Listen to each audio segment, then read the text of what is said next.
There are some things to like in the fifth Die Hard film, A Good Day to Die Hard. There's a really good, really long car chase, and there's a really good explodery, helicopter fly-aroundery, big machine gun, action finale.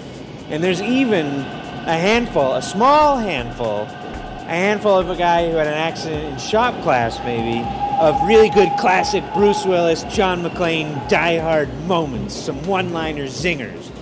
The problem with the film, the problem with the fifth Die Hard, is basically that it's the fifth Die Hard. They're stretching this premise out, and for some reason wanting to alter the fundamental way that the Die Hard films work, which sucks. That basic formula is this. John McClane is a blue-collar cop who is the only one that knows that something big bad is about to happen, and he's the only one that knows that it's robbery rather than terrorism, and even though he's smarter than everybody, he doesn't have the authority to act on what he knows to be true, so he gets his ass whipped repeatedly and then becomes Cowboy John and saves the day. But somebody saw the fourth Die Hard at some point and said, you know what this series was missing this whole time? His kids.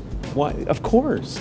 That's what was wrong with the first three Die Hards. It didn't have his children in it. Somebody's cut open the Die Hard body, reached their hand inside, swooshed around their fist inside the guts, put in this actor named Jai Courtney who plays John McClane Jr., the heir to Bruce Willis's John McClane bloody tank top throne, and zipped it back up and said, go make $100 million or more. And that's unfair. Bruce Willis is still really great somehow, and all of the effects, most of them anyway, are practical. And because of that, there are some moments that make Die Hard really good and make it seem even like an old-fashioned Die Hard movie. But the problem with it is that most of the rest of the film, the majority of which is really terrible, really hackneyed father-son drama that's just invented kind of out of nowhere, makes the thing sink like a stone.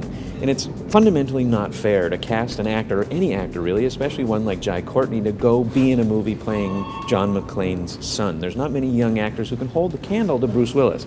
There's even fewer that can hold a candle to Bruce Willis in his element as John McClane. And there's even fewer of those who would even want to be, even if they could hold this candle up, to be in a movie like Die Hard 5 instead of something like, say, Looper. It doesn't work. The father-son character pairing in the film are so mismatched charisma-wise that the father-son storyline, which could have been deal-withable in a better film, instead sticks out like a huge, sore, big, gross thumb and takes the movie down with it. So what should you watch instead this weekend if you don't want to watch Die Hard 5? Watch one of my absolute all-time favorite above-the-line genre pictures, especially one of the ones that's made in the past 20 years.